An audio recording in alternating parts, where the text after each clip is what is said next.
Welcome to Turning Pages. This is where we talk to the authors before they hit the stage. I am Nick. I have my co-host Cadet. Tonight we have author Pamela J. from the Bronx, New York. Say hi to the good people. Hi, and I'm from Harlem, New York. I can't represent the booty now. Right now. Yeah, that's okay. That's all right. They hear the Harlem, though. They hear. All right, cool. So tonight we're going to talk about your book, Side Chicks. What book number? What's the name of the book again? Side Chicks. This is number 5. No, number 4. This is Number 4. This is number 4. So I like numbers. Number 4 is a number of stability. That's some irony with this side chick topic. What made you write a book about side chicks? The reason I wrote the book for Side Chick because I'm a main chick. Amen. And I was a wife, okay, and I had to deal with side chicks. And it's real. And some of these young girls believe that one day they're going to take on the role of a main chick. And they think it's going to be a good life. And they should have more self-esteem for themselves and want a relationship that's theirs and not somebody else's and be on the side. That's why I wrote it. So your motivation was pretty much personal. Yes. It was a personal thing. Okay. Mm-hmm. Tell the guest, tell everybody about the 3 people that we talk about in side chicks, the 3 side chicks in the book. The 3 side chicks in the book is Ebony, she's an older woman, but she's really not convinced that she's a side chick. She's like an office swing for years and thought she would have made one day be a wife, with the guy, but she was a side chick. Let me ask a question about that because in reading the book, I thought she didn't realize that she was a side chick, but she knew she was a side chick. Like in a way, like there were things that told her she was a side chick, what made me think that she was a little naive. She was very naive. Mm-hmm. And like you said, low self-esteem. If she was one of those women that had low self-esteem, that was naive, that thought because this man was always at her home, he had clothes at her house, he was there very often, he was always around her, everybody in the office knew that there was something with her, she could have possibly believed that she was it. She believed it, but then it was other signs too. They never took a picture together.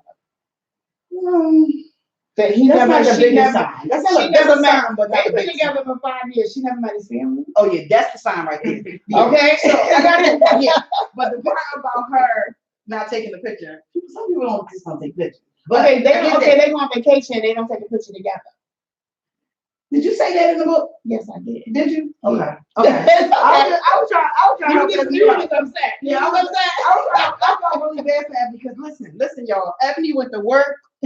Honey, she went to work. Everybody in the office was Ebony out, looking at her, rolling their eyes, like not rolling their eyes, but they was just giving her that stare that make you feel like, what the happened? Did my man die? Because she hadn't talked to him. No. So when she got in the office and her assistant told her that he went and got married, she almost lost her mind. Yeah, because she was like, "What do you mean he got married?" They went on a board trip because that's what he told her. Yeah, that's what he told her. So that's how, and that is very low self-esteem. That is manipulation, that's control, and you see how men can have that over you if you're not that strong enough, and if you have low self-esteem. Right. So don't be like that. This is why I wrote it. Like, look at this woman. Right. She was devastated. Yeah. And she still at the end thought, I still got a chance. Yeah, she did. still After was realizing they had got married. Exactly. Then the banger that really hit her was she came back to work how many other days later and realized he was gone. Yeah. He moved to the other side of the world. Okay. With his family.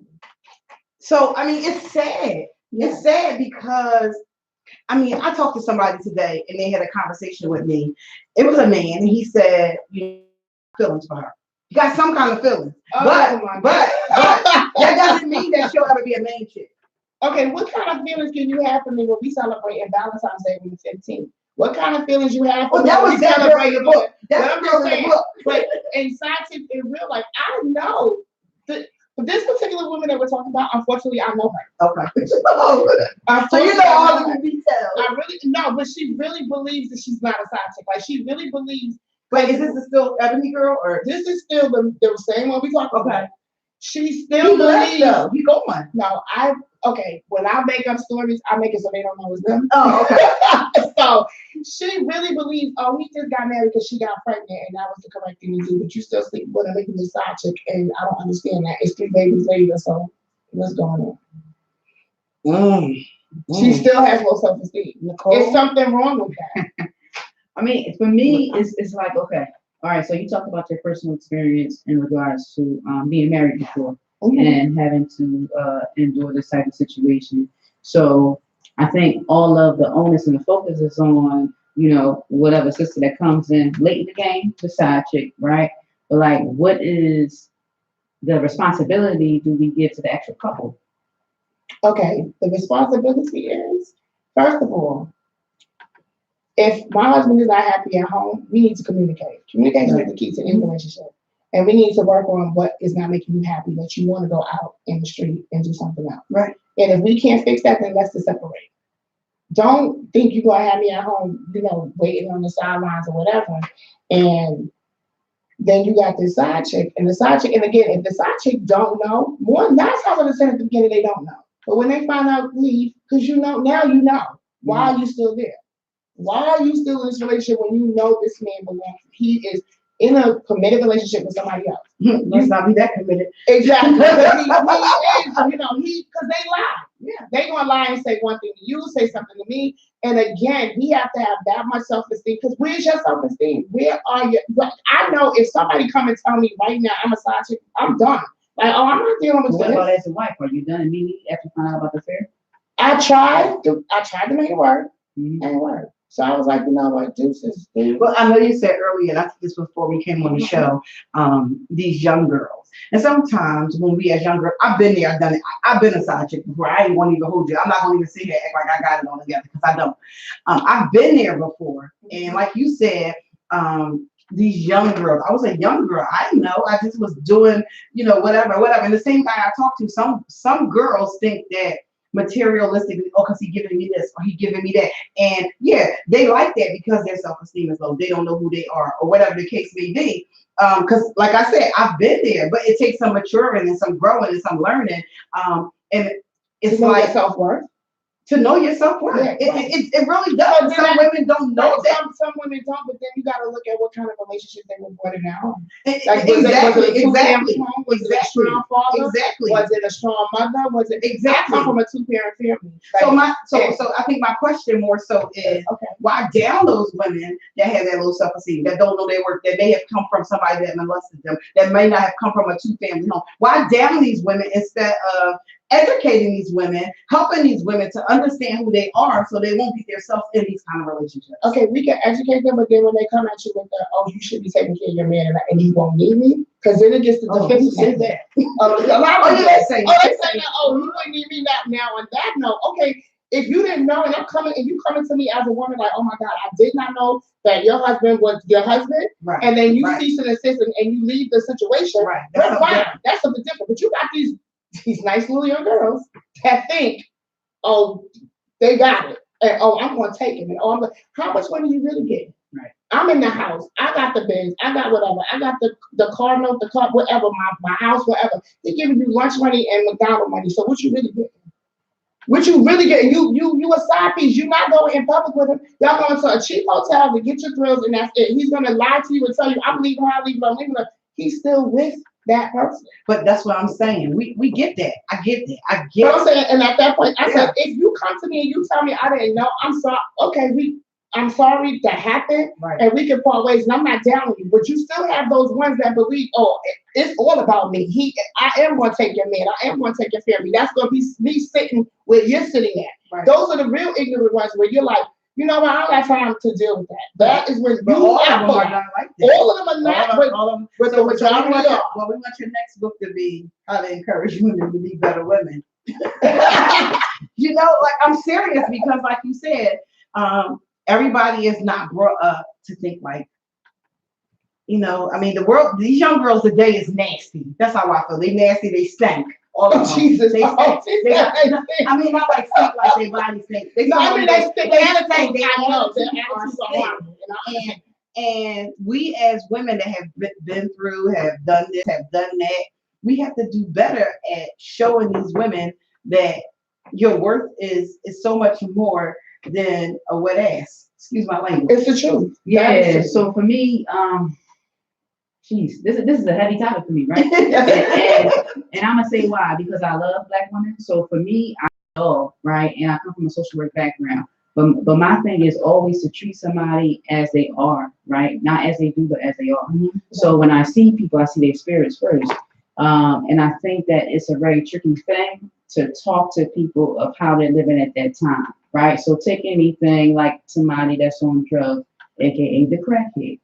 Do I talk down to them because they just shot up, or do I say, "Hey, brother, good morning"? You know, and when he say, "Can I wash your car?" I might say, "Yeah, you can. How much you want?"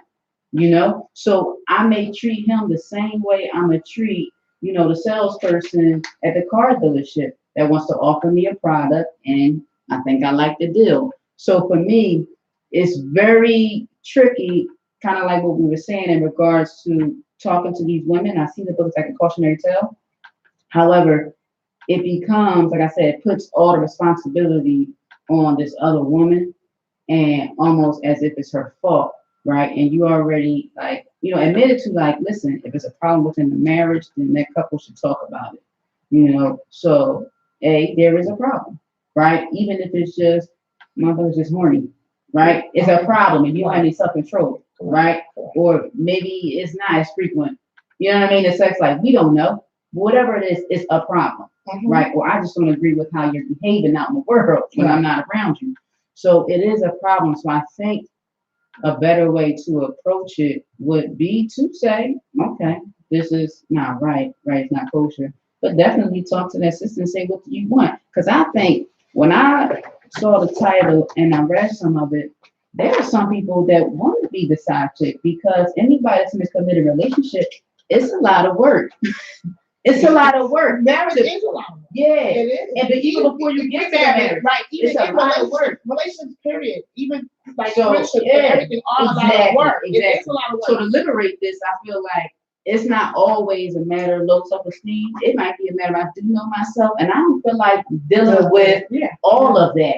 I want to be the weekend punch. It could be that. It's a flip side. I mean, I guess it's a mix of women that are side chicks, and if they say what you're saying, like, this is what I want to do, and because I don't want all that extra stuff, or some of them say, I want to do this because I'm going to get this, that, and the other from him, or some of them have low self-esteem. So there's a mix of reasons why a woman becomes a side.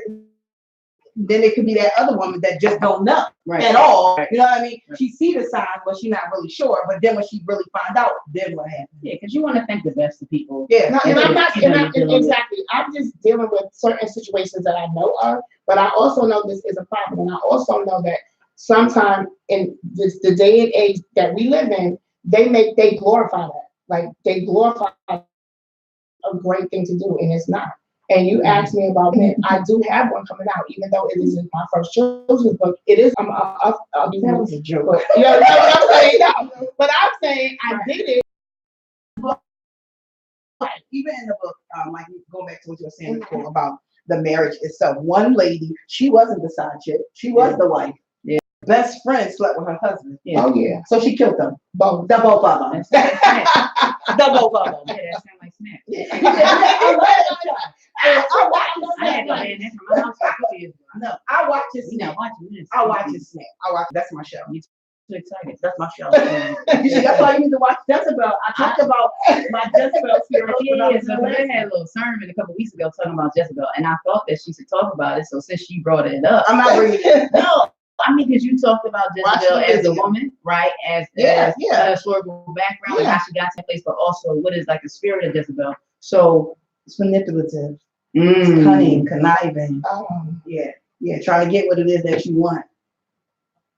At one point in time, I had a Jezebel spirit. Like I was living in Alaska with this man.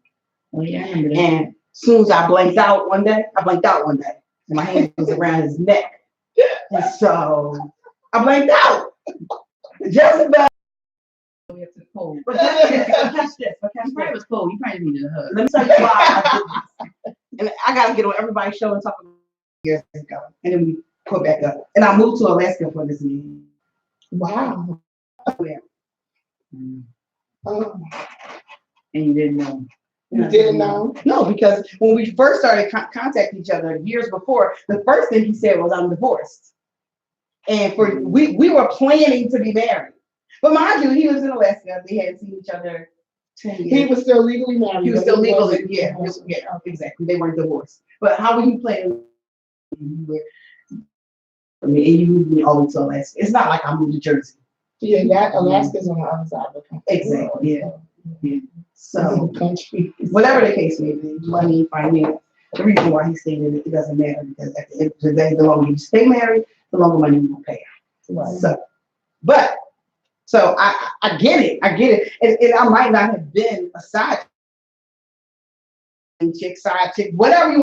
So, like I said, And then, but at the end of the day, when I did find out, I didn't go to the woman. She was nowhere. She was already in Colorado somewhere. Right. So it didn't even, like, going to her didn't even matter. But that's my point too. I'm not gonna approach the woman. I'm gonna go to the husband. Exactly. I'm saying I went to my husband like, you do seriously?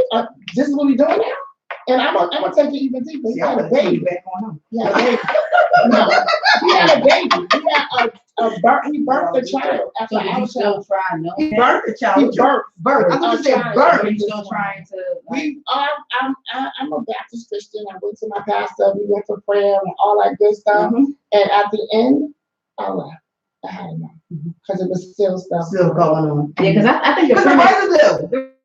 Right. But the premise of all this to me is not like on the woman once again, but it's this idea that all men cheat, right? No, I'm not saying all men. No, I'm not saying that you're saying it, but there's a huge majority of the population that feel this way. Like that's if you say that with a group of women or even a group of men, nobody's gonna say no. Nobody's gonna say no because they believe that. But I believe. And it could be side men too. Not only side chicks. Side dudes. I mean, if it's side dudes. Oh yeah, we're definitely smart. We do it better. We keep that right. We keep it this particular situation because again, a lot of things we have with all the nice social media, and not only that, a lot of reality TV. Oh yeah, they make a lot of things romantic, like about. Yeah. Being a side chick, and it's not nothing romantic to me. My personal opinion, this is my perspective. It's nothing cool about being a side chick. There's nothing romantic about being a side chick in any light or form. And I'm not saying go after the person. I'm not telling the wife, oh, you go after her and beat her up for what? She didn't know. Now, in a situation where in the book we speak about the character Death.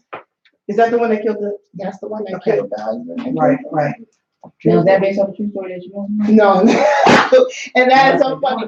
No. Because oh no, she can tell. No. And it's so funny because I have two sons. One is going to be 30 and the other one just turned. That was my next question. So in forward, like you mentioned your sons and trying to get them to stay away from these side chicks. So how have you raised your sons in regards to being the better brother? My sons, thank you. Like, my oldest is going to be 30. He's not married, and I'm very proud of that. Mm-hmm. I made sure we raised them with the values that my parents raised us with. So they're used to seeing a two-parent home with a mother and a father. Like my parents, if my father was still living, would have been married 52 years this November. So they know about respect and loving. And my father did not have it no other way. He helped raise my boys because, unfortunately, their dads were, which were my husbands at the time, doing side chicks and stuff like that. But my father played a very big role in raising my boys. So they have that old Southern North Carolina down south home training, knowing that you open the door for a lady, you say please and thank you. You're supposed to marry first. And of course, but they know better. And I expect them to do better. And I'm very proud of them because they never gave me a problem with drugs or crazy girlfriends. And when they start dating and they date now, I have a conversation with them. Listen, do not put your hands on my son because he's not going to put your hands on you. If you have an argument, if you have a fight, cool off or whatever, but we're not going to do the call the police, act crazy. And how long the girls lasted? Oh, they don't last long. Well, it's not me, it's my sons because they are very picky. They're looking for their mom, and I know that. That's why the 30-year-old one is not married. And the one that just turned 21, he ain't trying. He like, I ain't having a baby, so no, I can't do that. I'm not ready for that. So he does have girlfriends. They do have girlfriends, but I'm not mean to them. I just have a talk. Like, listen, don't get it twisted. You know, I don't want no babies in here. That's, you know, you need to be married. You need to, you know, plan, have a future, enjoy each other, learn each other. That's one thing that in our culture, I feel we don't do that enough. Oh, yeah.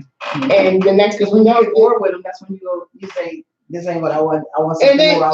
but you still have a And child. the thing about being bored 2 days out the week, that's part of the job. Being So, bored 2 days out the week. What okay, did y'all do today? Nothing. yeah, You just so, looked at each other. so I'm very proud of my sons, and they do treat women well, and they do know they need to be married before they bring any kids in this world.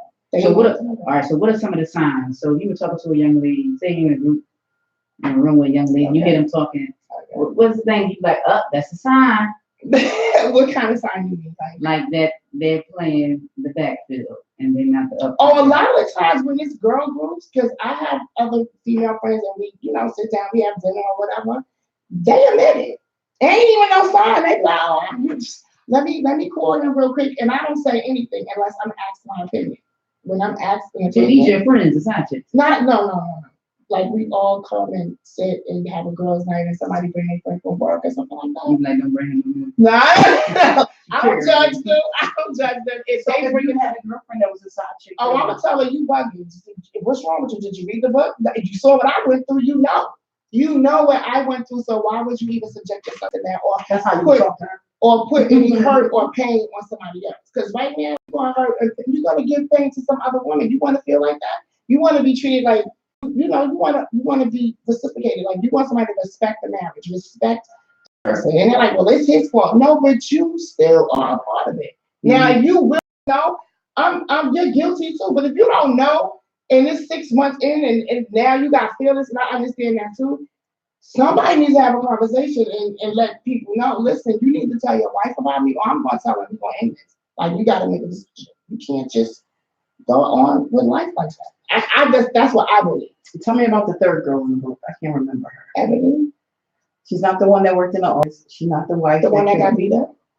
Yeah, tell me about her. Ebony was, you know how they say office pass around, like some one woman that dates every new guy in the office or every person in the office, or it's a temp that date or whatever. That was her character, and she fell in love with this guy, and she really thought, and that's from the conversations that they had, she believed he was going to leave his wife. She became pregnant and was happy and told him. She was happy. She was like, oh, we're going to be together now. She knew because, again, he was feeding her lies.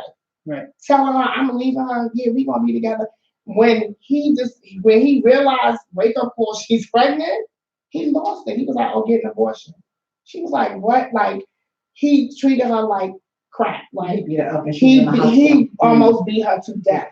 And came to the hospital and told her, I told you he was going to get rid of this baby one way or the other. So that, on that note, I don't even know how to feel. I mean, it's a sad situation because he fed her lies. Even though he was telling her, I'm going to leave, I'm going to leave, I'm going to leave, I'm going to leave. She was thinking he going to leave one day. Now she's like, oh, we can have our own thing. She was happy. She made him dinner, had a nice present. He opened the box and saw this baby rattle and was like, what's this? And he lost his mind. All right, guys, we're going to take a break real quick. But come back to SadiorRadio.com. Also, we want some callers. Please call in with your questions, your comments, your concerns to 215-909-6070. See you soon. Put a song on. Jesus Christ. Hey, we'll give these keys on me one time, man. All right, Let's do some tips when we come back for the wife. Cut this off. Like what she get for You it. did already. I heard it was clean. Top three. Like the top three. My top three, I'm thinking. Okay. And then, oh, sorry. I want to talk about like